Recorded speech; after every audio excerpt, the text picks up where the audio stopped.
Holler at your boy, Daniel Ehrenberg, on the ones and the twos. Welcome to the franchise, episode number 70. And I'm your boy, Henry Papali, down from Ocean County in the reddest county in New Jersey. Welcome, everybody. Oh, baby, okay. And we're taking you all the way back to 1978 this week with a John Carpenter classic. Henry, you know what that means. What does it mean? It's October, Shocktober, the spookiest month of the year. Oh, yes. Your favorite holiday, right? Besides Christmas, I think, right? No, I'm not interested in Halloween as a holiday. Okay. It's an excuse to watch horror movies, though, and I love them. Maybe I'm conflating that. Yes, okay. I like the family holidays, your Christmases, your Thanksgivings, your... just those. Oh, and your summer holidays, your Mem Day, your ID4. Right. Yeah. Right. Sure. Of course. Naturally. Those are the ones. What's your favorite holiday, Hank? Has there been a horror movie about it? There are horror movies for every holiday. Yeah, that's a great point. I'm not real big on holidays at all, but Labor Day I get time and a half. So Labor Day. No, I probably... That's a horror movie, right? That Jason Reitman film from a few years ago? Yeah, I saw it. The box office receipts were a horror film, am I right? Yeah, you got it right, Katie. Yeah. I don't know, probably Christmas and then Halloween in there. I'm not a big Thanksgiving fan. Oh, well, listen. Christmas, you got Black Christmas, a classic. Yeah. Halloween, you got Halloween. And Thanksgiving, you got Home for the Holidays. Yeah, and let's not forget, for Christmas, you also have Home Alone. That's not a horror film. Sure fucking is. Oh, please. Maybe to those of us with poor taste. Listen to our Home Alone coverage, gang. We did it last year. It's kind of what I was doing. I was plugging that episode. That's good. Plug us during us. Yeah, why not? Sure. So let's do it, Hank. Let's go all the way back. This is going to be a long journey. We're going to be covering Halloween's 1 through 8 of the original series and the 2 Rob Zombie movies. Sure are. So we'll be with Michael Myers, Laurie Strode, Sam Loomis, and the gang for quite a while here. We will be. We really will be. Yes. Mm-hmm. We're gonna be with some druids and some Sam Hines. Oh, the druids. Yeah. Oh, do I hate the druids. All right. Hey, they're not around to argue with you, so you can't talk about them like that. I can talk as much shit about the druids as I want to. All right. Halloween. What a great film this is. The first one. It's my favorite horror movie of all time, Henry. Wow. I'll say that. That's totally fair. I mean, what else would be in that running? I mean, probably something like The Exorcist. Sure. The Shining. Yeah. There's some good company you're in there for just pure horror movies. We're not crossing genres into thrillers where we would say something like Jaws or something. I mean, we're talking Poltergeist. Does that count? Yeah, sure, that's a horror, but I don't think that wouldn't be in my top 5. Suspiria. I never saw it. Yeah. It's a good one. Yeah. Now, I have to think about it, but Halloween is definitely like in the top fucking 3. I think it's definitely the best slasher movie. Yeah. Yes, for sure. We're hacking and slashing in this movie. Halloween, John Carpenter. We're opening that can of worms. Yes. Let's do it. He's our new director, and he's only directed one of these babies. That's right. So let's talk about him now.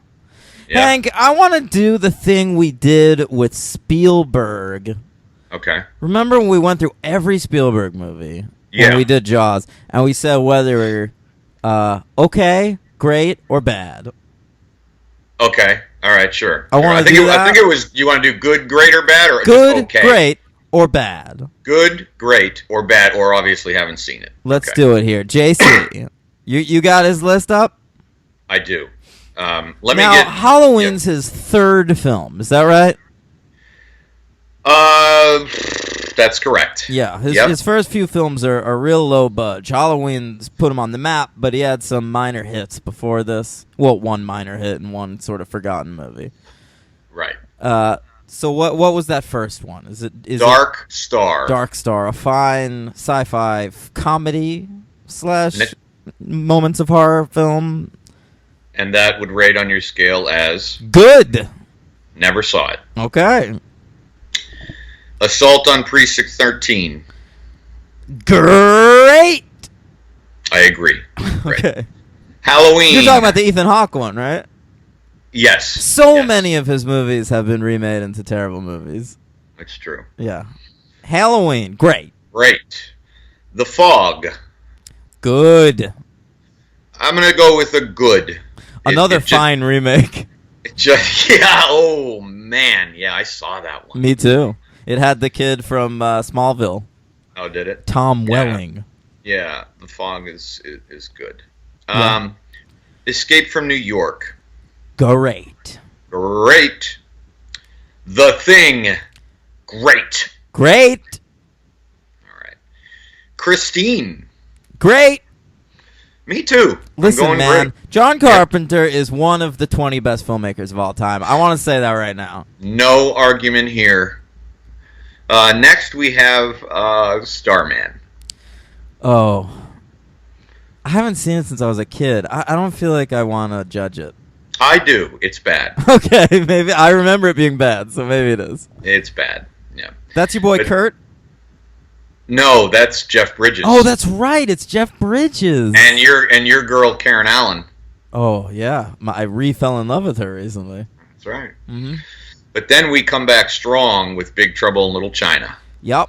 Good. Great. Whoa, not a great, huh? No, not for me. Wow. Okay. Then we have one I didn't see, Prince of Darkness. Good. Underrated. Is that Walken?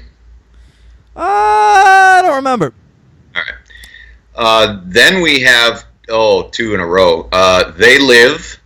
They Live is fucking great. To me, Carpenter, the Holy Trinity, is Halloween, The Thing, and They Live. I would. Okay. I'll do mine at the end. The Holy Trinity. Okay. It's close to yours. Yeah.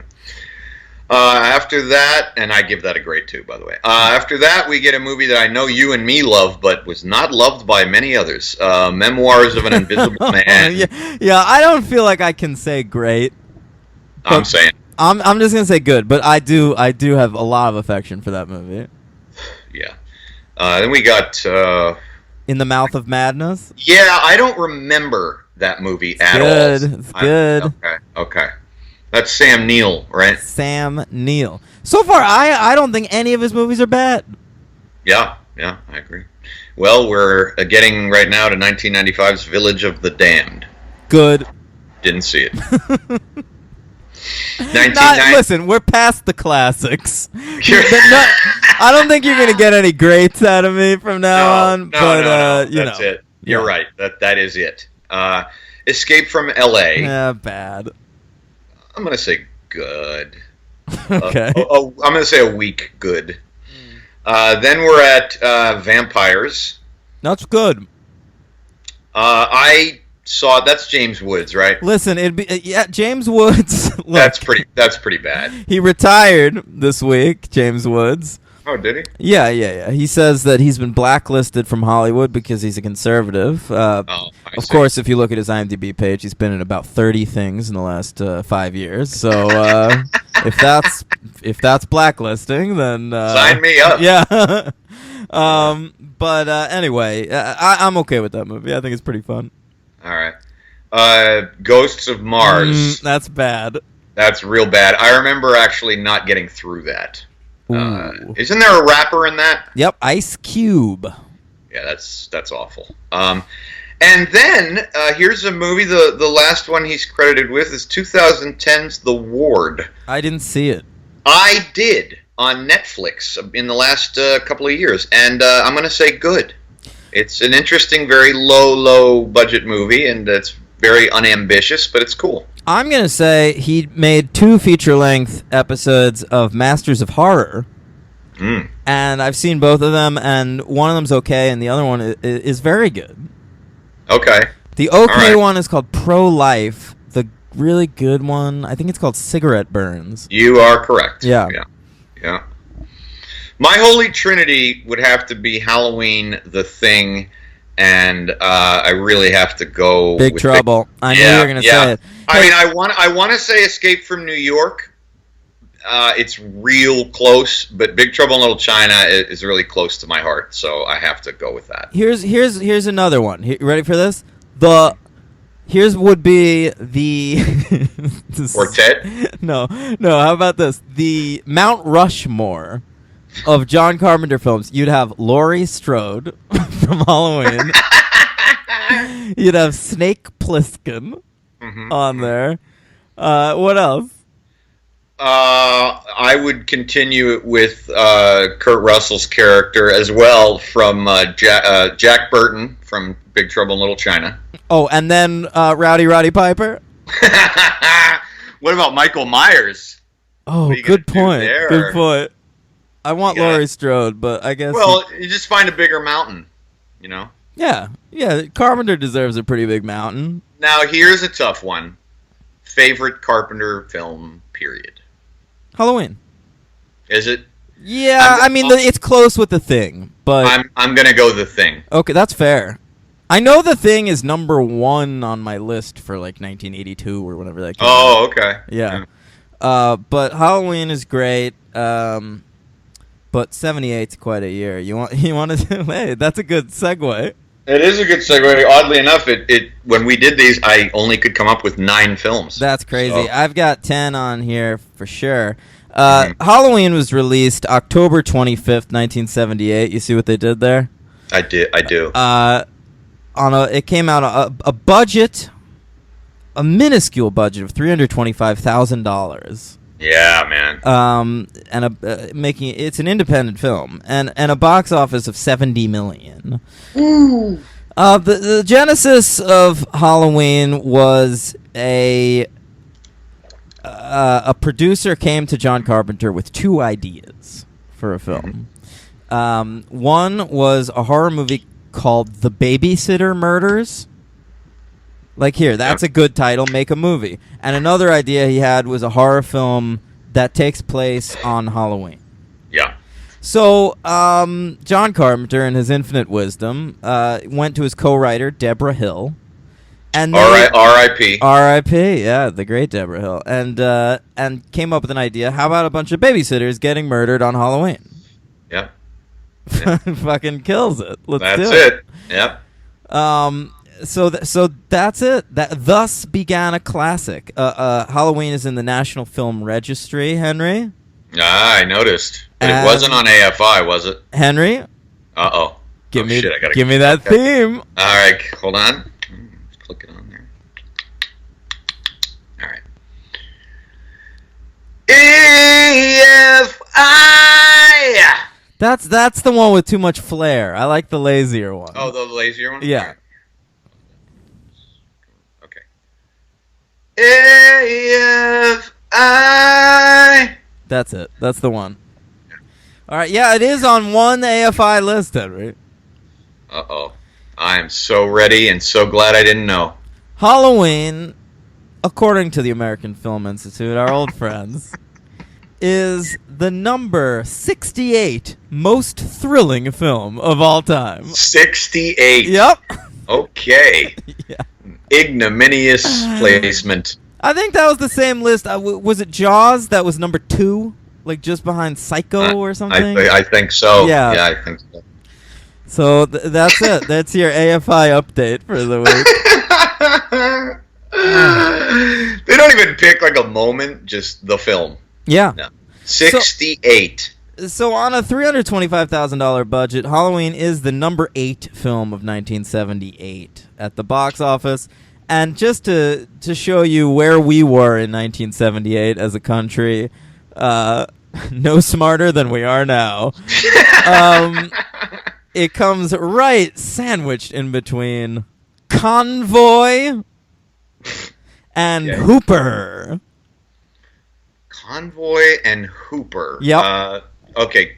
Convoy, I plead ignorance. Hooper sounds like some fucking Burt Reynolds I film. believe it is a Burt Reynolds film. But Convoy, what is it? It's part of that whole... Remember in the 70s, America was obsessed with, like, CB radios? Sure. Gotta have something to do with that, right? Yeah, Tracker 1, over and out. Yeah, 10-4, good Yeah. buddy. Yeah, definitely. Mhm. Yeah, 1978. Jimmy Carter was president. Yep. There you go. I was born. In 1978? Yeah, So you were a 3-month-old when Halloween came out. that's right. That's How right. about that? How This about is before my birth. I think there were already like 3 or 4 Halloween movies before I was born. Definitely 3. I think there's a sort of a year leap. Yeah, I think there is too. Yeah. All right, what's your top 10 films of 1978? Okay, number 9. An Unmarried Woman. Oh, wait, right. You don't have a 10. Yeah. My number 10 is An Unmarried Woman. Okay. And my number 9 is Watership Down. Yes. Never saw it. I think we did this list once before, We, but who cares? we did. Okay. It doesn't matter. Number 8 is Foul Play. My number 8 is Robert Altman's A Wedding. That's right. My number 7 is the Anthony Hopkins vehicle Magic. My number 7 is George Romero's Dawn of the Dead. Yes. My number 6, and this would definitely switch places with number 5, is Halloween. My number 6, and this is far too high. This list, of course, was written before the inception of the franchise. Superman the movie. Yeah, I agree. That's my number 5. Mm-hmm. Mine is Ingmar Bergman's Autumn Sonata. Oh, wow. I was up my own ass a little bit. No, that's a classic, though. Yeah. Number 4 for me is Midnight Express. I've got Halloween over there at number 4. Yeah. I've never seen Midnight Express. Right, yeah. You really should. I mean, and I should see several of yours, I mean, for sure. Yeah. But you really should see Midnight Express. Number 3 is The Deer Hunter. That's my number 3. Oh, okay. Number 2, Interiors. That's my number 2. Look at this. And number 1 is Days of Heaven. That's my number 1. Okay. Wow, shared the top 3. I love that. And that wasn't easy to do. Those are 3 great masterpieces, really. Yeah. I feel good about the ranking, though. Yeah. It's a good year, man, because Halloween is at number 4, and I don't think I could place it higher than that. Yeah, no, it wouldn't be above those 3. Yeah. So let's talk about it. What's your relationship with Halloween? I definitely don't remember really growing up with it. I was always kind of aware of the Michael Myers character, but I think that the Jason character was more permeating into anything I knew as a kid in terms of like a Halloween movie, a horror movie. I honestly probably didn't start to really appreciate Halloween till like my late teens, and then it just kind of really grew on me and stuck with me. Not the franchise of it, but the original movie. And then I think that when I really started to get into film, thinking about directors and stuff, and kind of made the connection of John Carpenter, I just started to associate, wow, this guy did this, and this really is a masterpiece type of thing. That type of thing. So it's not a real deep connection, but it is, I guess, pretty long, probably about 20 years. Mm-hmm. Yeah. How about you? I got into it at a very young age. Almost too young, probably. It was. Yeah. I was into Michael Myers well before I was into Jason or Freddy or anything. Oh, yeah. It's because Halloween plays in the background during the climactic sequence of Scream.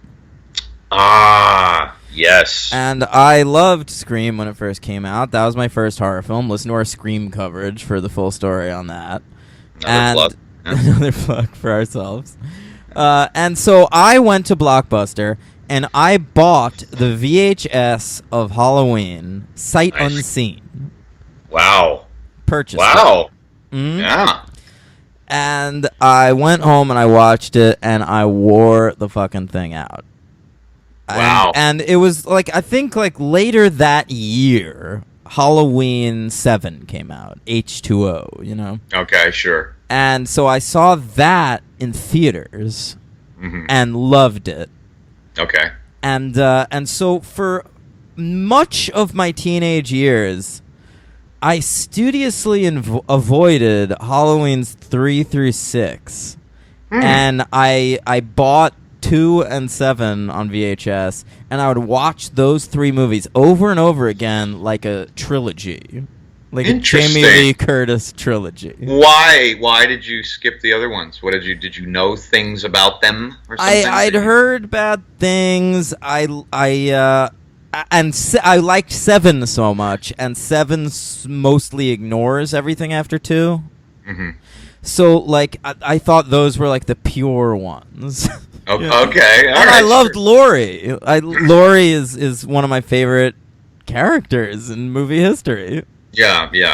And so I wanted to follow her story. I cared a lot more about. This is like before I was super into horror movies. Right. So I watched it almost as like a character piece, which you can do. Mhm. And so I didn't care about Michael that much. I wanted to follow Laurie. Yeah. Yeah. Or as PJ Soul's character says, totally. Totally. Yeah, it says ad nauseum. And Totally. I think I didn't see the other ones until I was down in Baltimore visiting Nathaniel years later. Nathaniel, guest on our Matrix episode. and I bought 4, 5, and 6, and 3. There was like Okay. a deal. It was like some place had like 3 for $7 DVDs. Sure, I bought yeah. those. Yeah. Okay. So there you go. Okay. That's my relationship to Halloween. So I've seen 1, 2, and 7 like a lot. Yeah. I can't say that about any of them, even though I feel like up until Resurrection, Yeah. I feel like I've seen every one of them once. I know I've seen 2 several times, but there's no comparison. I've seen 1 many times, and way more than any of the other ones. It's sort of a Jaws situation for me. Like Sure. the other ones would drop in on my television, and I'd sort of keep them on, but never sought out anything else but the original. Yeah. I mean, no, Halloween 2 for me. I can like quote lines from Halloween 2. Wow. Yeah. Yeah. Wow. I couldn't do that. Yeah. All right, so Halloween, just a pure little nugget of movie, 90 minutes, low budget. Deborah Hill took most of the teenage girl dialogue. John Carpenter took most of the Sam Loomis dialogue. Mhm. And it's about. It opens on. I mean, we don't need to do the whole plot, but I mean, how do you feel about that opening sequence? There's I think, right. Yeah. little Michael Myers. We're seeing it through his eyes. It's first person, like the end of Doom. Yeah. And It's really good, and I don't think it'll take that long to do that whole setup. It's pretty quick. I mean, Yeah, that's you're true. you're on Halloween night in 1963, and you see the perspective of a kid who's walking around and goes in to get a knife and a clown which mask. and a clown mask, which by the way was that's Deborah Hill's arm reaching for the knife. Yes, I read the IMDb trivia as well. I did not read that. Okay. I watched the documentary on the DVD. Oh, I saw that a long time ago. Yeah, Yeah. you had the 25th anniversary DVD. No, I had I think there was like a 20th or something. Didn't have that much. I could tell it was a very old DVD. I got it from Netflix. I can give you my copy of Halloween. I have 2 for some reason. I think I lost it and then bought another one and then found the old one. Okay, yeah, I'll take it. I really should own that. I don't really know why I don't. Anyway, so then he inexplicably just goes upstairs and interrupts his sister. We see her breasts right Oh, away. baby! Right away. It's 2 minutes into this movie, and I'm looking at some nips.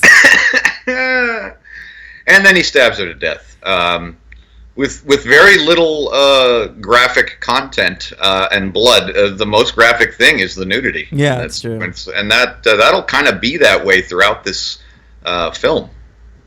Really. Not a gory movie. No, not at all. The second one's a lot gorier. Oh, yeah. Yeah. And so, then we cut to 15 years later.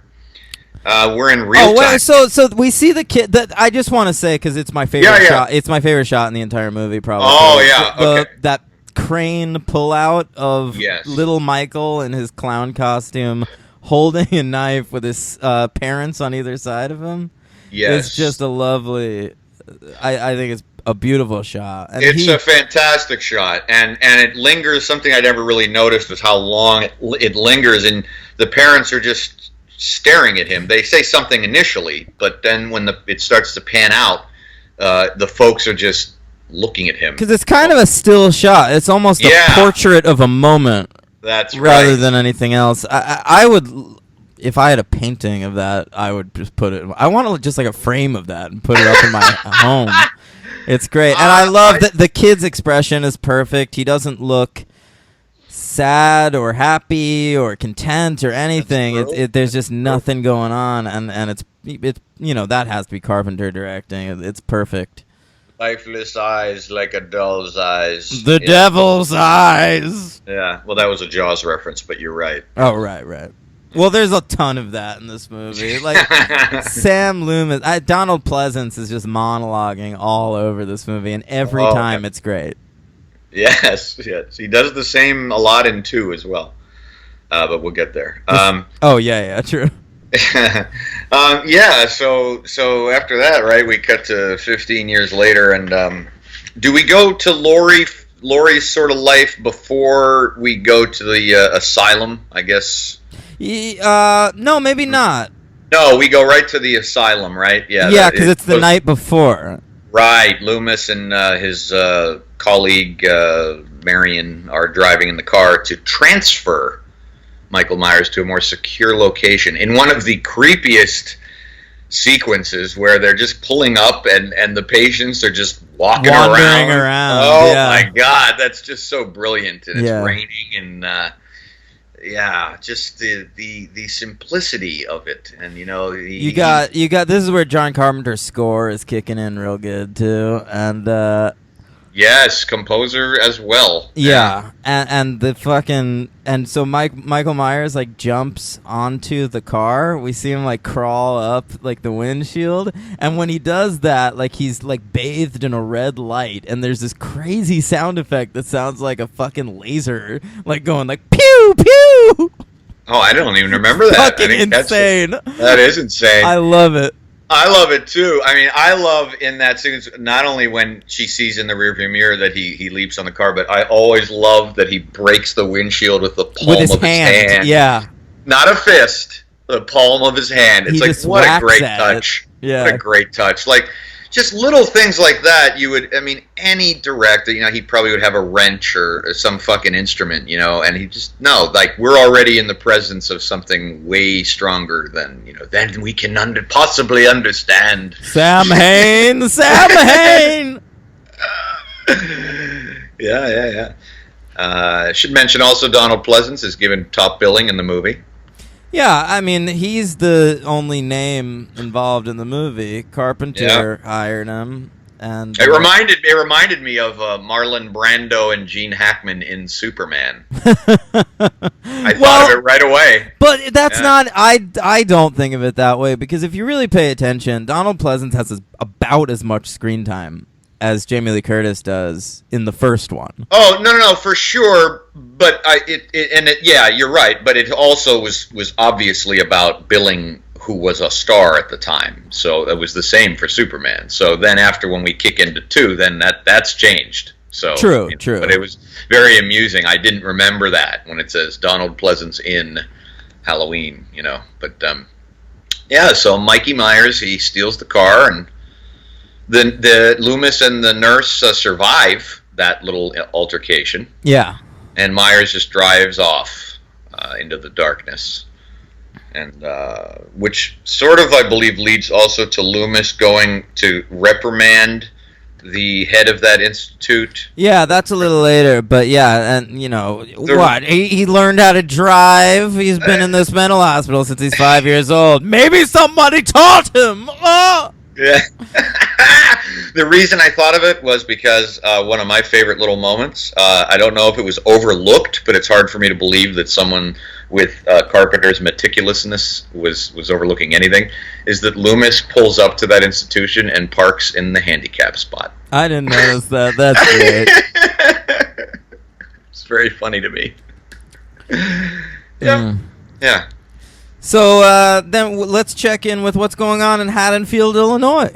Yes, named after Haddonfield, New Jersey. Where Deborah Hill is from.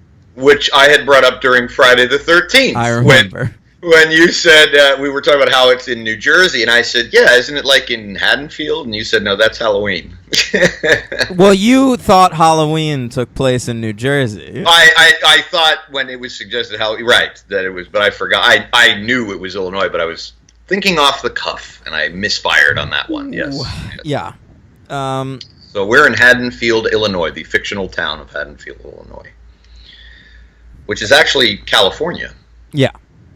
Well, Lori is walking her babysitting charge to school, Tommy Doyle. Mm-hmm. And she's hanging out with her friends Annie and PJ Souls. Yeah. And Tommy Doyle's getting bullied at school. I always feel terrible in that scene. Sucks. He's walking home with a pumpkin. And the kids are bullying him, saying the boogeyman's going to get him, and Tommy trips and lands on the pumpkin and it squishes it. I always feel bad for the pumpkin. For the pumpkin, not the kid. No. Like that poor pumpkin. Well, yeah, it was picked, so it's already dying in the Sylvia Plath form of the word. But it can't fulfill its Halloween destiny. No, it can't. It can't. It might as well have stayed in the patch. Yeah. And then in that creepy thing, right, he gets up and starts to run, and Michael Myers grabs him. And then by the shoulders. Yeah. That's right, yeah. I mean, there's all kinds of great creepy shit early on in that. I love the scene where Laurie looks out the window of her classroom and sees Michael just sort of standing there.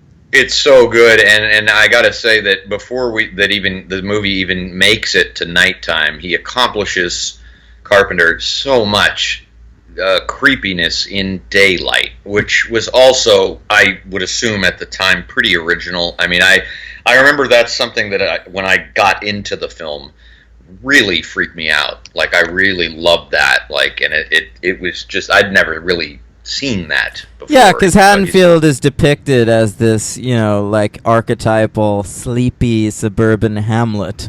Right. And to just have this guy like trolling around, it's horrible. Yeah. It's really well done. Yeah. And so then we learn later that he has broken into a hardware store, which apparently sells Halloween masks. And he got that. And what else was some rope? Yeah. He stole a William Shatner mask and painted it white. Wasn't already white. He did he took the time. I think so. You think he took it back to like the old Myers house and spray painted it? Yeah, it took. That's what I picture. Yeah, just sitting on the floor eating rats and decorating. I think he's eating dogs in this movie. Oh, is it not rats? Okay. He kills squirrels. At least one dog that we see on screen, and it's implied that he's killing others. Okay, I wondered if I think there is another cut of this film where there's a couple of things that... See, I remembered stuff, only one or two things, that were not in the version I watched, and I could have sworn like there was a shot of him with... rats, like of Loomis and the sheriff looking around that house and seeing like the corpses of a couple of rats. I swear that was in a version I saw, and then that leads to his comment. I don't remember. Yeah. But I could have projected that. I just really thought that was coming, and it didn't happen. And I was like, oh, what happened to that scene? But anyway. So it's at this point I'd like to talk about Sam Loomis, Donald Pleasance's character. Mm-hmm. And we've talked a lot about the worst cops in movies that we've covered. Is Sam Loomis the worst movie therapist? That's a great question. So you're specifying it down to therapist, yeah. Or psychiatrist. Because he's certainly not the worst doctor we encounter. That happens in 2. No, but he's Michael Myers' psychiatrist. Right. And he says that Michael Myers isn't human. Mm-hmm. There's no humanity inside of him. He has the devil's eyes, and he must be killed. Right, yeah. I would say on that basis alone, probably yes, so far that we've covered. I was, again, drawn to Basic Instinct with your comment to think about if Triplehorn was one of the worst psychiatrists, because she certainly doesn't really give... She's not great. Not great. But, yeah, maybe Loomis. I mean, he had a long time to get through to this guy.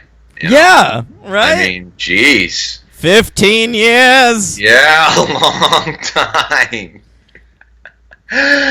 Loomis is sort of like that dude who showed up occasionally in the Friday the 13th movies, right? Who was always warning about Jason hanging around, and he would just pop in and... Yeah, but that was just some crazy local. This is the killer's doctor. Right. It's a little different. Yeah. Who's your favorite of the 2 non-Laurie teens? PJ Souls. PJ Souls. Yeah, hands down. I found the other one rather irritating. I'm between the 2, man. Really?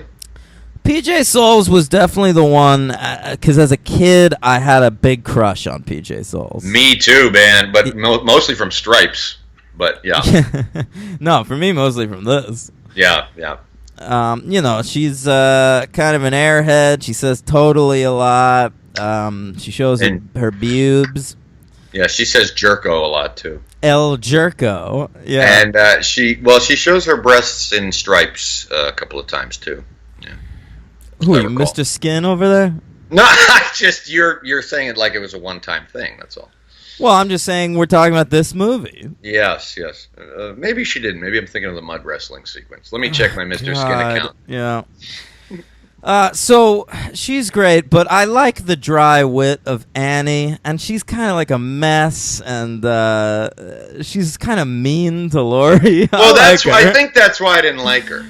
Yeah, didn't seem like a very good friend. No, definitely not. She's trying to set her up with Ben Tramer without her asking. But I'm a fan of the part where Annie spills on herself, and then so she gets fully naked, walks out to a shed that has a washing machine in it, and gets herself locked in there. Okay, yeah. Sure, yeah, you took the high road on that one. Yeah. Yeah, I did. Sure you did. Yeah. I'm also a big fan of Lindsay, who is just hanging out, the little girl. She's obsessed with watching the original Thing. The Thing, loved that touch. I actually forgot about that. Yeah. When I watched the movie, I forgot about that. 4 years before Carpenter would remake it. Yes. And, are you familiar with this actress? No. The little girl? No. That's Kyle Richards. Okay. She's now one of the Real Housewives of Beverly Hills. No, I knew you were going to say that. Oh, God. I knew it. Why'd you know that? Because I just knew it was going to be something terrible. Yeah, that's what she's up to. I'm looking at her right now. Mm-hmm. Okay. Oh, boy. That's the little girl. Oh, boy. Yeah. Paris Hilton's her niece. Yeah. Interesting. Right. She's the Hilton wife's, the matriarch's sister. The matriarch. Yeah, the matriarch of the Hilton. Boy, that is generous title. Yeah, yeah, sure. Yeah. Uh-huh. So the plan is Annie and PJ Souls are gonna meet up with their boyfriends at Lindsay's house.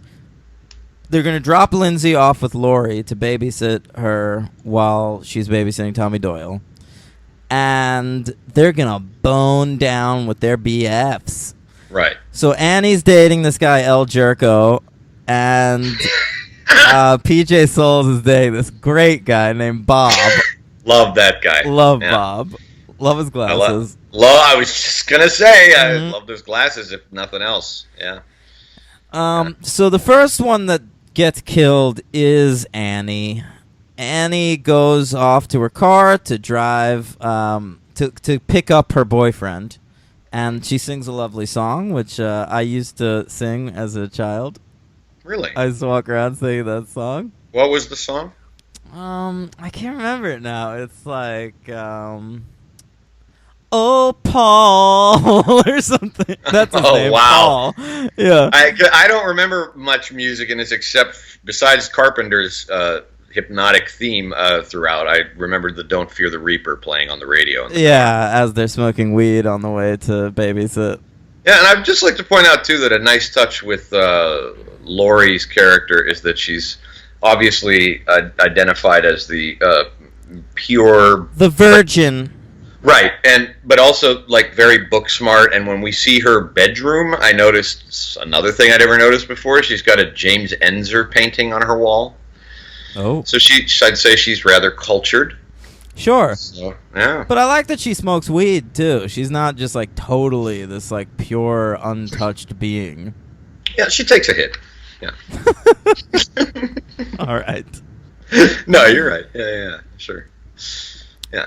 So Tommy thinks the boogeyman's. Oh, so wait, Lindsay, Annie, fuck, Annie gets strangled to death In a telephone cord, right? No. Annie gets. Oh, right. Yes, right. She gets strangled in her car. Right. Michael Myers sitting in the back seat, and that's great. Then Myers goes into the house. PJ Souls is boning Bob. Yeah. They're boning down. We get to see their entire sex scene. It's like 20 seconds, and they both seem very satisfied afterwards. Yeah, with a little bit of a foreshadowing of Kevin Bacon's sex scene in Friday the 13th, right? No, Bacon. I mean, Bacon's a much better lay. He seems like a much better lay than this Bob fella. Bob pops on top of her, puts it in, like gives like 3 hip thrusts, and that's that. And then Souls is like, "Go get us some fucking drinks or something." Yeah, beer. Where's the beer. Yeah. So she lights a cig. Yeah. Shows him her tatas, right. And he goes off to do it. But while he's out there, Michael Myers kills him. Obviously, the best kill in the movie. Yeah, stabbing him against that wall, so his feet are dangling. Just having him hang there and then looking at him. Yeah, that great moment where he tilts his head and examines the body. Yes. Then Michael Myers pops a sheet on himself so he looks like a ghost, and puts Bob's glasses on over the sheet in the best touch. Playing around a little bit. Yeah. So Oh, that's when Souls shows her boobs, because she shows her boobs to him thinking he's Bob. Right. Yeah. Yeah. But he's not. He's Michael Myers, and he kills him. He's So then he like builds this sort of abattoir in that bedroom, because he's also got his sister's tombstone and Judith Myers. Yeah. Judith Myers. Yeah, because Loomis and Sheriff go to the grave site to see if anything was taken, and sure enough, yeah, that one was gone. Yeah, most of the movie they're off staking out the Myers home. Yeah. Which leads to my number one favorite moment in any movie of all time. Wow. Okay. Let's see what it is. Henry, Get ready. I'm ready. So these kids show up to like sneak into the Myers house, see how long they could spend in this like hell house, like, you know, before they get too scared and have to run away. So they're trying to get in, and Donald Pleasance is hanging out behind a bush. And yeah, I forgot about that. Okay. And he overhears one of the kids call one of the other kids Lonnie. And Lonnie gets closer to the door, and Donald Pleasance whispers loudly through the bush, "Hey, Lonnie, get your ass away from there!"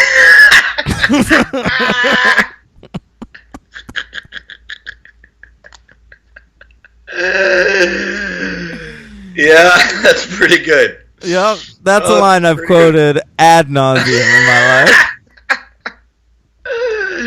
It works. They run away. Henry, get your ass away from here. I love it so much. Yeah. Favorite moment in any movie ever. It's up there. No. You said it. Own it. Number one. Number one. So, I mean, that's the movie. Then Laurie finds the abattoir, and Michael tries to kill her, and that's the rest of the movie. Yeah, the last, I wrote it down, the last 15 minutes are all of that sort of in-house stuff, and it's just fucking awesome. Yeah, and, she stabs him in the neck with a knitting needle. She hides in the closet. Stabs him with a hanger, and then that great shot of him rising behind her. Yeah. And also a great shot when I can't remember the sequence, but the sequence of events, but when she walks, isn't it the first time she walks into the abattoir and his face just materializes from behind the door? Yeah. Wow. The lighting in that scene is crazy. Damn. Yeah, that is just unbelievable. Yeah. Fucking masterpiece. So she shoots the fuck out of him. Pleasance shows up because he sees the kids running wildly away from the house. And Pleasance shoots him like 6 times. And he falls off a balcony and then disappears. And Laurie says, it was the boogeyman. He says, as a matter of fact, it was. Yes. Now get your ass away from there. Oh, Lord. I will note, in the interest of keeping a, not really a tradition, but I think I might have casually started it during Friday the 13th, I kept a kill log. And there are only 5 deaths in this movie. Oh, it's a pretty restrained film. Yeah, the 3 teenagers that we talked about, and then I was counting his sister in the beginning, and then that poor schmuck mechanic who he takes his clothes from on the highway. Right, yeah. 5 people, pretty low. Yeah, and one of them off screen. That's right. So that increases exponentially in the next one, and forever yonder in all other horror movies to come. That's right. But this one, pretty low, and barely any blood in this movie, really. It's just excellent. Excellent. Yeah, even like Annie, you know, it's fucked up because she's in like the hospital the entire second movie. But doesn't she only get like stabbed in the arm? I believe so. I guess you'd go to the hospital for that. But. Well, yeah, sure. Yeah. Well, I think she had some kind of chest puncture, as the drunk doctor says, but we'll get there soon. Yeah. Yeah, you know, she's taken to the hospital. Yeah. So that's really sort of it for that movie, right? I mean, that's a lot. That's basically it. Yeah. What do you give it? One of the best movies we've covered, and we both highly recommend seeing it if you've never seen it. Oh, yeah. Oh, it's 5 stars. 5 stars. It's a classic. Yeah. Held up. Oh, yes, absolutely. For decades here. My MVP is going to be John Carpenter. Yeah, I thought about doing that, but I mean, I think it goes without saying that Carpenter is like, this is his baby. It's a great film, and so yeah, of course. But I gotta give. I mean, it's tough. I know you're going to give it to Curtis. No, I want to give it to Pleasance. Oh, And I also want to give a special shout out to PJ Souls. I think she's so funny in this movie. yeah, Yeah. totally. Yeah, totally. Yeah, but I have to go Carpenter because it's. I mean, I think between the music and the direction and the creativity, that's you wouldn't have any other type of movie. Yeah, so. I mean, it's hard to argue with the guy who wrote, directed, and composed the music. Yeah, and that's all. And then there's specifically in the movie directorial touches that I really loved. So LVP was hard because I didn't really think there were any. So I was kind of going just characters that irritated me, and I wanted to go for Bob with his glasses, but he is involved in the best kill. So I'm going with Annie, the one that you like. I like Annie. I'm gonna go with Tommy Doyle. Oh, okay. The kid. I mean, Lindsay's the better kid, and Tommy Doyle is like, he's a whiner. He does that thing at the beginning of the movie where he says "why" to everything Jamie Lee Curtis is saying. He drops that pumpkin like a fucking loser. I don't know, man. He doesn't really drop it. He's sort of pushed, but yeah. Well, he could have protected it. He should have sacrificed his body to protect that pumpkin. I think so. Yeah. All right. Tommy Doyle. What's the superhero count on this baby? I only got one. Yeah, the Graveyard Keeper. Whoa, hang on here. Wait. First of all, Donald Pleasance has 234 credits on IMDb. None of those are superhero? It took me a long time to go through Donald Pleasance's list. Curtis? She's never done anything? In something? I will say right now, if it's out there, I missed it. And it's very possible because my eyes get tired when these guys have 300 credits. And it's possible I missed it. I don't think I did. Okay. But it's possible. I'm sure listeners will point it out if I did. Word up. And that's totally welcome. All I got was the Graveyard Keeper. The Graveyard Keeper. So this is the fella who shows Sam Loomis Judith Myers' grave where the tombstone has been taken away. That is played by an actor named Arthur Mallet, and it's a weak find, but it's what I found. He was a diner patron in the movie of Dick Tracy. That's something. Yeah, he looks like he's going to die any second in 1978. He made it to 1990, that guy? Yeah, man. So, it is interesting when I do these things. I am very thorough. I found this fucking guy. So, that's what I got. I like it. Okay. All right. Thank you. Yes. All right. Let's move on. We've got a 3-year break, the magic 3-year window. Yeah, true. To Halloween 2. Halloween 2. Yep, by director Rick Rosenthal, a man who has directed more Halloween movies than John Carpenter. He not 3 though. He came back for 8 years later. That's right. But John Carpenter and Deborah Hill are back to write. Right. Do you have any feelings on Rick Rosenthal as a director? Yeah. I mean, not necessarily based on this movie. I've never seen anything else he did. Really? Nope. Rick Rosenthal is a guy I kind of like sometimes. Mm-hmm. Well, you would have seen stuff because he did a lot of TV. Yeah, he's directed a ton of TV. I hate the other Halloween. I mean, I did when I saw it, the Halloween Resurrection, but we'll see if it's any better now. But I've only seen parts of it. Yeah, but I mean, he's done a bunch of stuff. He did 2 good episodes of Buffy back in the day. All right. I'm looking at him now, but I mean, most of his shit sucks, right? Well, have you seen anything else besides his two Halloween entrants? I'll tell you what, I saw The Birds 2, Land's End. That's a TV film, but Yeah. okay. But I mean that's terrible. But it's he Alan Smithied that one. Oh, So I don't know if I should blame him. You want to explain that to anyone who might not know what that means? Yeah, and if a director takes his name off of a movie, he tends to go by the name Alan Smithy. Yes. Yeah. Sure. Yeah. Go see the classic movie, an Alan Smithy film, Burn Hollywood Burn, for more on that. That's right. Ryan Rebalkin, you should cover that movie. Stallone's in it. Fucking hell. No, I really haven't seen that much. He's a good TV director. He's directed big movies, but I've never really seen any of them. I know there are people out there that like that Sean Penn Bad Boys movie. Oh, okay. I'm sure there are. Yeah. And for a guy who did a lot in the 80s, I certainly didn't see any of those, which is a little surprising to me, but I didn't. Yeah, that's surprising. You never saw, like, Distant Thunder? That sounds like a movie you would have seen.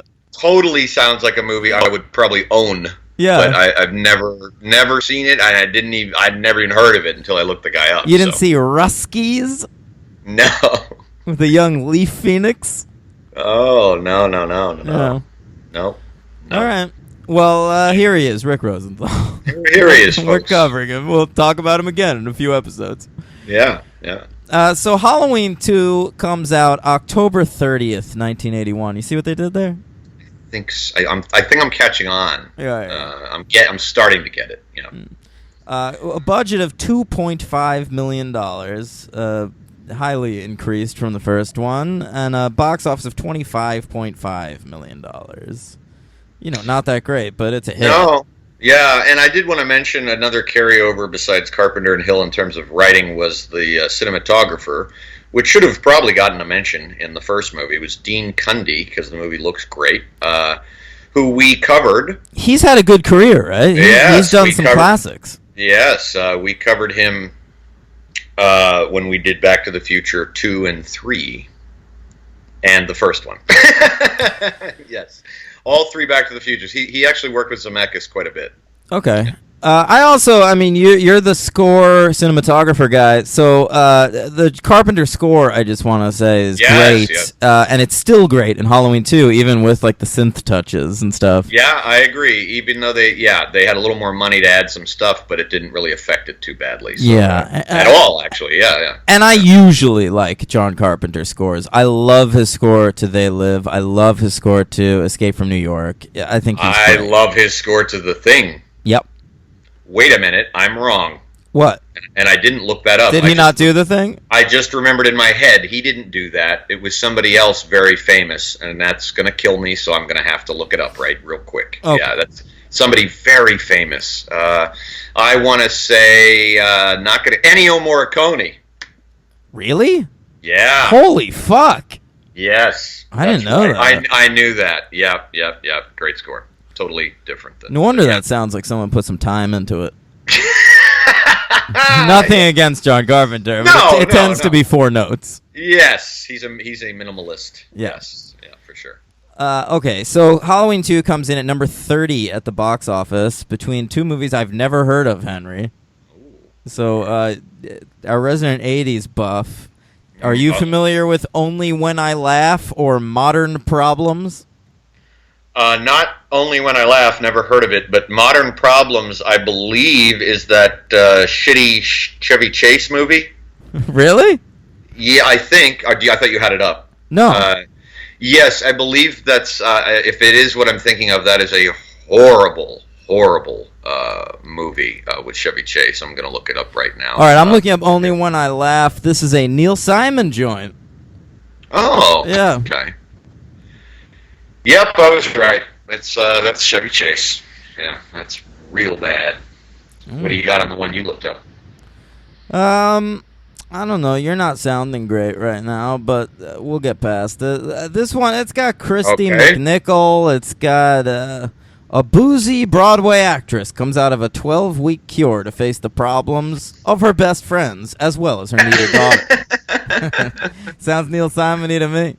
Yeah, sure does. Yeah. Biloxi Bluesy. Yeah, good one. Thank you. Okay, so fucking Halloween 2. I will say that it was originally offered to Tommy Lee Wallace to direct, who later does the third one. Okay. Yeah, but Rick Rosenthal's our director. So we open with a sweet previously on Halloween sequence. Hold on. Do you want to do our top 10 of 81? Oh, sure. Yeah. What's your top 10 of 81? We've definitely done this. But, Yeah, okay. We'll do it again.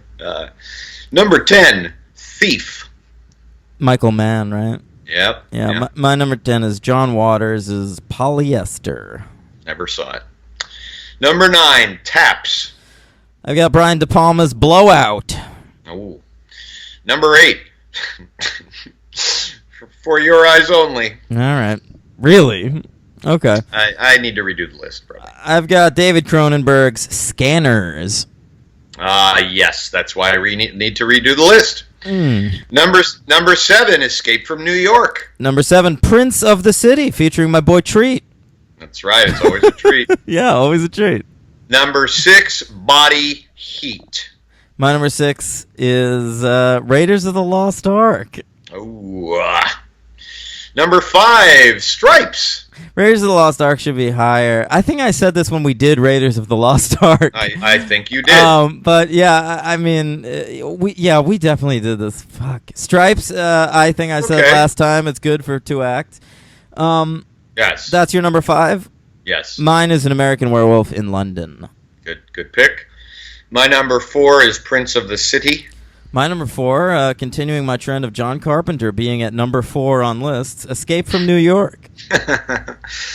My number 3 is The Road Warrior. My number 3 is My Dinner with Andre. Right, we talked about that. Yep. Not a good film. Number 2 is Raiders of the Lost Ark. My number 2 is The Road Warrior. Oh, okay. And my number 1 film of that year is Reds. Mine too. Oh, look at that. Yeah. All right. So, okay. Halloween 2, previously on Halloween, then we get the song that a lot of people misremember as being in the first one, but doesn't show up till the second one. Oh. Mr. Sandman. Oh, yes. Okay. I'm not one of those people, but I didn't know people thought that was in the first one. No. I think it's because in a lot of that song pops up in a couple of the later Halloweens as like sort of, hey, remember this? So people remember it as being like a classic thing, but it's only in the second one. Well, it's a nice touch. It is. It's a weird way to open, and I dig it. We open with another Michael Myers sort of first-person sequence. Yeah. But we're picking up directly after the first one. Yeah, which I really do like. Yeah, so this is the 1978 Halloween. Moments later. Yeah. So he's trolling around. He's been shot 6 times. And he sneaks into this old couple's house to find a knife. He needs a butcher knife. Mm-hmm. Yeah, because he lost his. Yeah. Sam Loomis is walking the streets looking for him. He rings a guy's doorbell. The guy says, "I've been trick-or-treated to death tonight." And Sam Loomis hasn't changed a bit, responds, "You don't know what death is."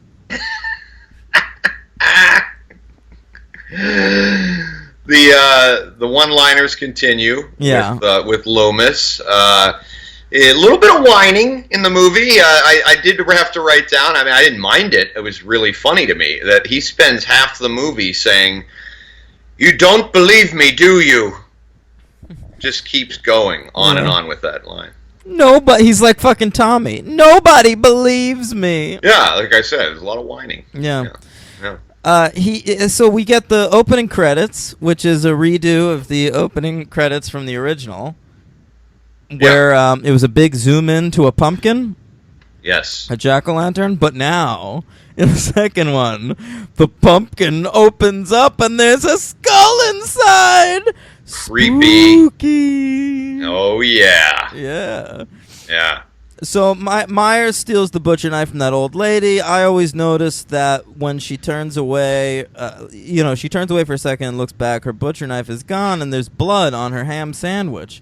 And I'm like, God, Michael, You really? He's just, yeah. Not only you. First of all, it's nice that he chose not to kill this old couple. It is. It's courteous. But you have to get blood on the ham sandwich. I know, he has to get blood on the ham sandwich, and he steals what is probably an expensive piece of cutlery. Sure. And, they live in a tiny house. It's not like they're wealthy, so, they're going to have to go out and buy a new set of cutlery. And, so two couple of discourteous things, but he did spare their lives. So somehow this woman as well screams at this blood. It's being said on the television, right? That's what's going on? Yeah. She's watching a bulletin about Michael Myers. And somehow instantly, because of the tiny amount of blood on the ham sandwich, thinks that he has been in her house. There might be more blood than that. We don't see the full kitchen.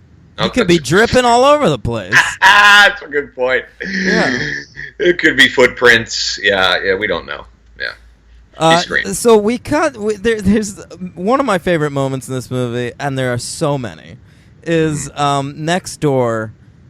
The next door neighbor is this old lady. There's like a teenage girl, and she's like talking to her friend on the phone. She hears the old lady scream, and she starts saying like, "Are you okay? Are you okay?" And she's talking to her friend on the phone, and she goes, my next door neighbor his wife's always picking on him. He probably got angry and decided to start beating her. Yeah. Great moment. Great line. Yeah. So let's continue our conversation anyway. Yeah. What were you talking about? I hate the new color of the school pom-poms. Totally. Let's just totally ignore that domestic violence dispute. Mm-hmm. Yeah. I love that that's just her assumption. Right, it's an old assumption. Yeah. He finally got sick of it and started beating her. Yeah. Anyway. Mm-hmm. Yeah. Right. What else you got, man? Well, Dr. Go ahead. Yeah, no, go ahead. Dr. Loomis and Sheriff Brackett continue looking for Michael. Laurie is driven to the hospital, and for some odd reason, which is a pretty big plot hole, I get that they don't make the connection between Laurie and Michael, but it was a little hard to believe. I had seen this movie a few times, not enough to know where it was all going, just mainly remembering it mainly took place in a hospital. But the fact that they don't accompany her to the hospital was kind of mind-blowing to me. But that's not crazy to me, because Sam Loomis knows who the killer is. Right. And the killer is at large. In Sam Loomis's mind, Michael Myers has no connection to Laurie Strode whatsoever. He's just killing motherfuckers. But he didn't finish the job on her, so why wouldn't he think maybe he'll follow her? Wouldn't that be part of his psychological profile of Myers? I think Sam thinks that Michael is just killing randomly. Yeah, which is totally reasonable. Yeah. But she's just so alone. It's amazing. It's a weird hospital. It's a totally empty hospital. There's like 2 doctors and 3 nurses and no patients. Right. And that's the whole hospital. It seems to be 1 floor. Yeah. And, and it's just doctors and nurses fucking. Yeah, pretty much. Yeah. And they wheel in Laurie, and they call over the doctor who was at a country club party, I believe. With Laurie's parents, we learn later on. Oh.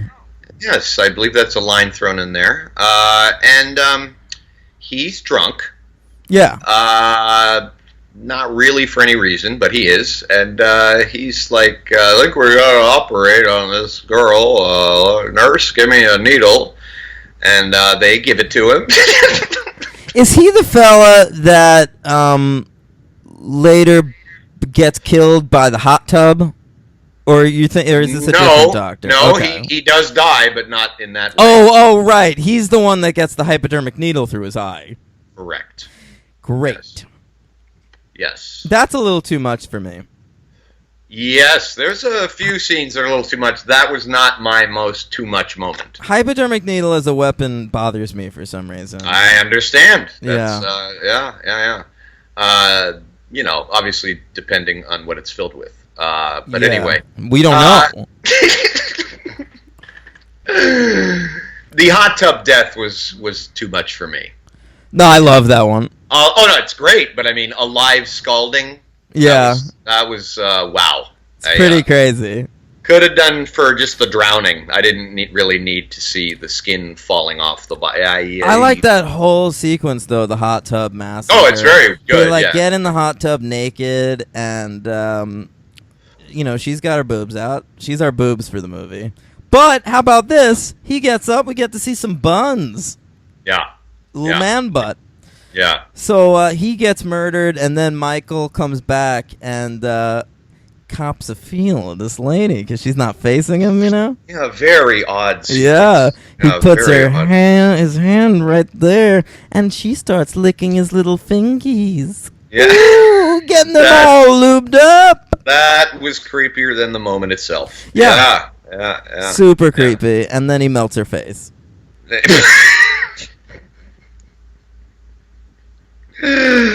Yeah, and I will point out, it's a little bit of a non sequitur, but there's a few sequences in the movie that are well directed, and there's a lot that aren't. And I have that ties into a creative decision that I think almost, but doesn't, sinks the movie.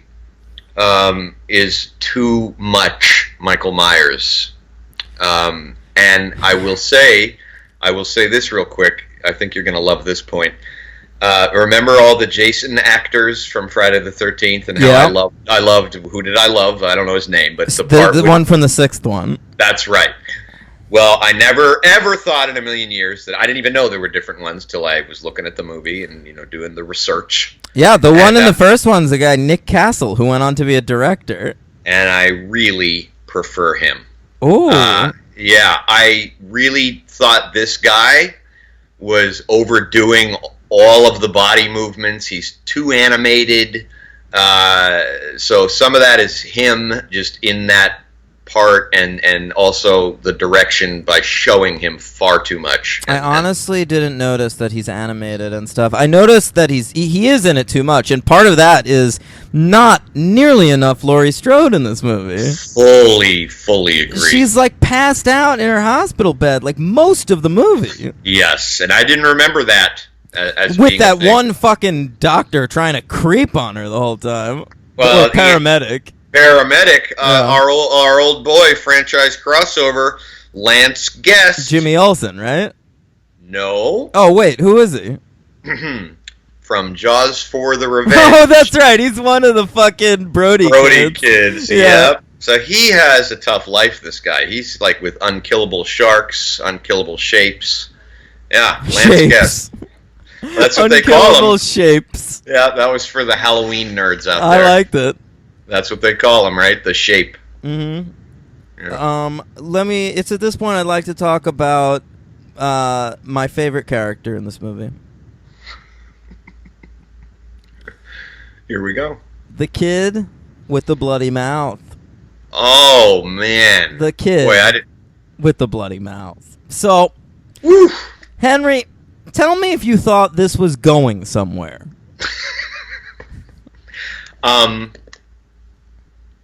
I did. Okay, yeah. I used to when I first saw this movie. Yeah. And then I became obsessed with its addition in the movie.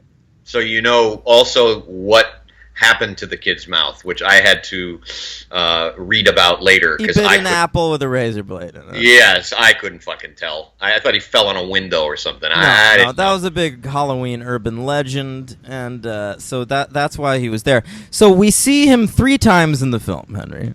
Mm-hmm. This great character. At first, outside, his mouth is bleeding really bad. His mom is walking him up to the hospital to take him in. Yeah. Okay. Sure. So this kid's in the hospital.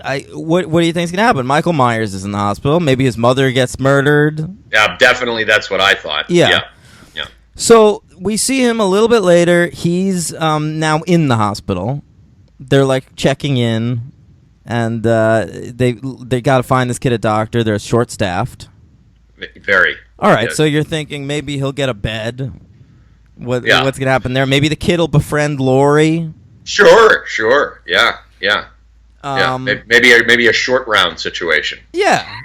Then a little bit later in the movie, he's all stitched up and they leave. Yeah. Just done. Out the picture. Never see him again. Very, very strange addition. Yeah.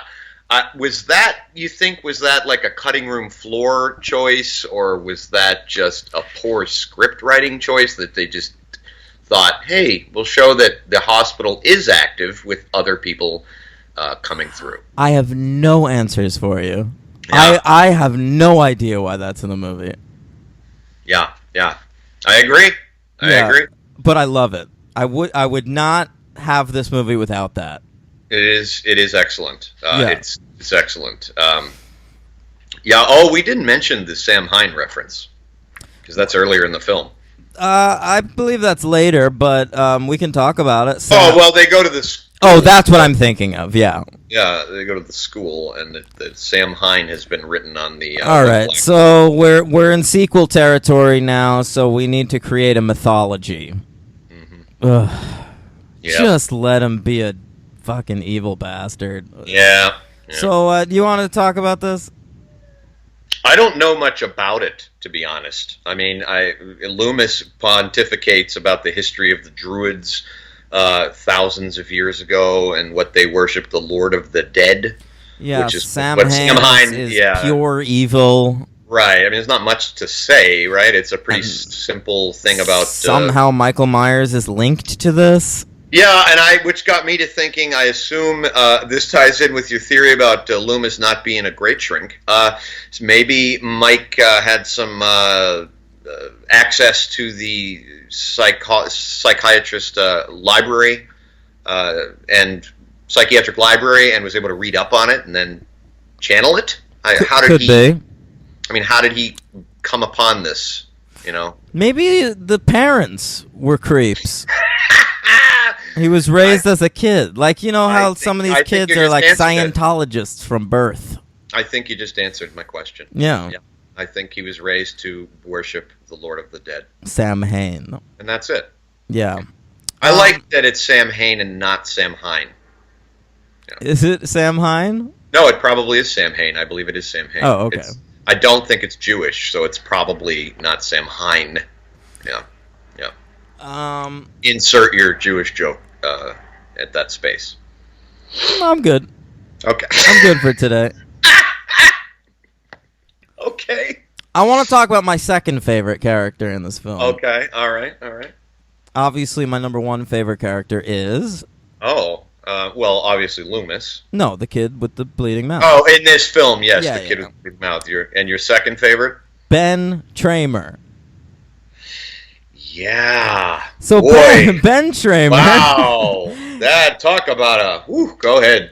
Ben Tramer is a character that was referenced off screen in the original Halloween. He's the boy that Laurie has a crush on, and Annie is trying to set them up for the dance or whatever. Sure. Yeah. And in this movie, Sam Loomis and the sheriff see a guy walking down the street in a Halloween mask, immediately assume that's Michael Myers.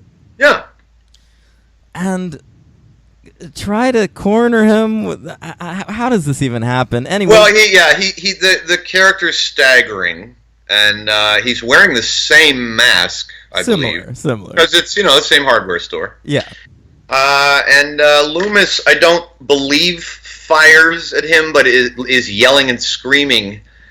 So the cop car coming towards poor Ben just rams him in front because he starts running, right? Yep. Ben starts running. He doesn't know what's going on. He's drunk. Just some drunk teen. Yeah, he gets fucking smashed.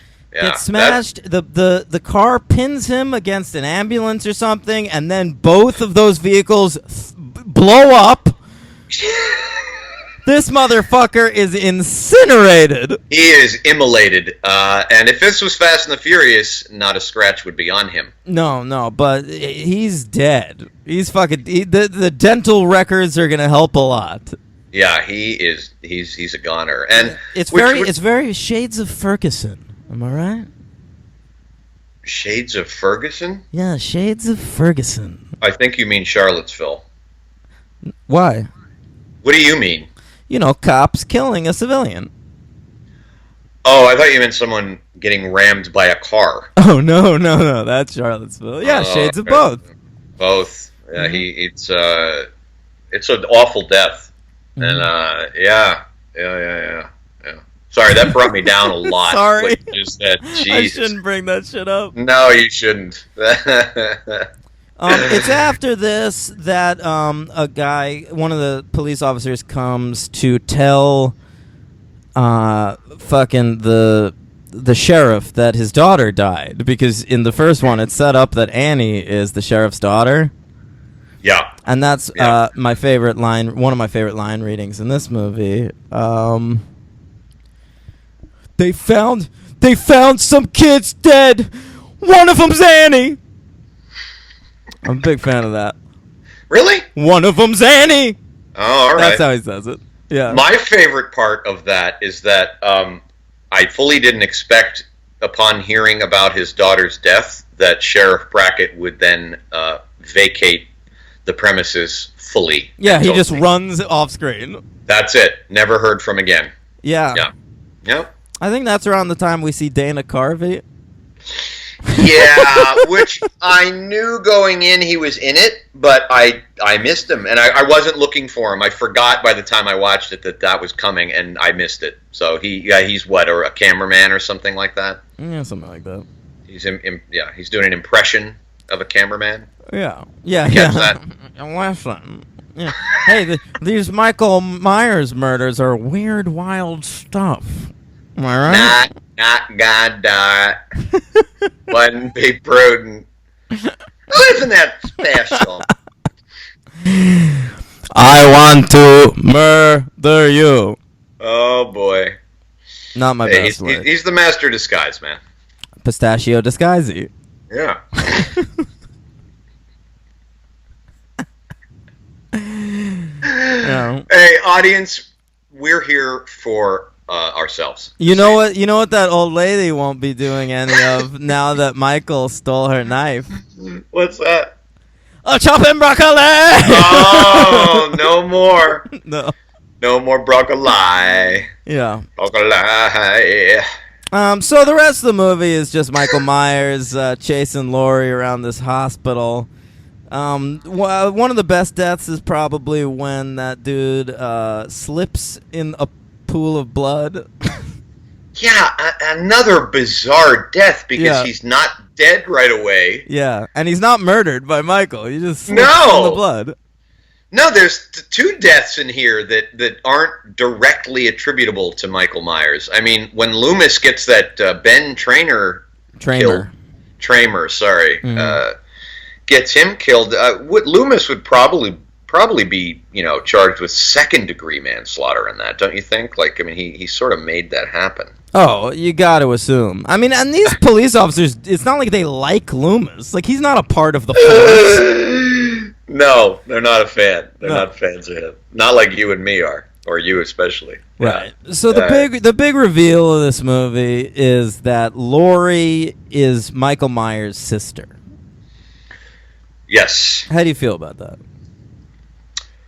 I like it. I mean, for a sequel, it's a good touch, and it makes sense. Had the movie never been made, it wouldn't have mattered, and it would have worked perfectly as a random guy stalking a random girl. But I think it's fine. It works. It's a franchise, so you kind of have to have something like that. But you don't even need it, because then we don't see Jamie Lee Curtis again until the 7th movie.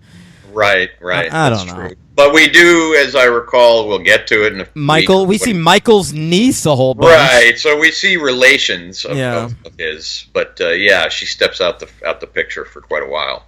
Yeah. I got a kill count on this movie. Well, at the end of the movie, what happens? Loomis, does he sacrifice himself? So we think. Yeah. He blows up this room full of gas, and he and Michael blow up together. Michael, it's romantic. Yeah, it's very romantic. Michael walks out on fire, and Laurie gets put into an ambulance. That's the end of the movie. Again, into the ambulance, yes. So they get taken to hopefully a hospital outside of the nightmare that is Haddonfield, Illinois. No, they don't take her to Chicago Hope. They take her to the next town over, which is minimum security hospital. There's about 11 or 12 kills. I lost track at a certain point, but we were up to about 12. All right, you're already doing great with that. I'm trying. Yeah, it got confusing in my defense because I was attributing deaths to him that in retrospect weren't his deaths. So right, like Ben Tramer. Yeah, so I actually have written down 11 ? And then next to it 12 ? So the point is that we have doubled the death count for sure. Because that's what you do. Yeah, and I'm sure that will not change. That will just keep going. With the fourth one. The third one's a weird duck. I am really looking forward to seeing that again. It's been a long time since we'll get there. What do you give Halloween 2? I'm giving it a 3. I give it a 4. Are you? Yeah. I was disappointed. I love this movie. It's endlessly rewatchable to me, honestly. Halloween's a great film, but sometimes if I'm just in the mood for like a good horror movie, like a nice, fun movie, I'm putting on Halloween 2. Okay, yeah. I get it. I remembered it more fondly, and I didn't remember the drop in skill of the direction, and so that was pretty disappointing. But still a Carpenter script, so like everyone's got some good dialogue. Sam Loomis has some crazy shit to say. It's nice. Yeah. We didn't even talk about my favorite line from this movie. The classic song, "Amazing Grace, come sit on my face." Yes, a beautiful rendition. Yeah. It's true. Yeah, it's true. My MVP is Jamie Lee Curtis. Even though she's not in it enough, when she's in it, she's very commanding. She's dynamite. Of course, my MVP is the kid bleeding from the mouth. Yeah. Sure. Yeah.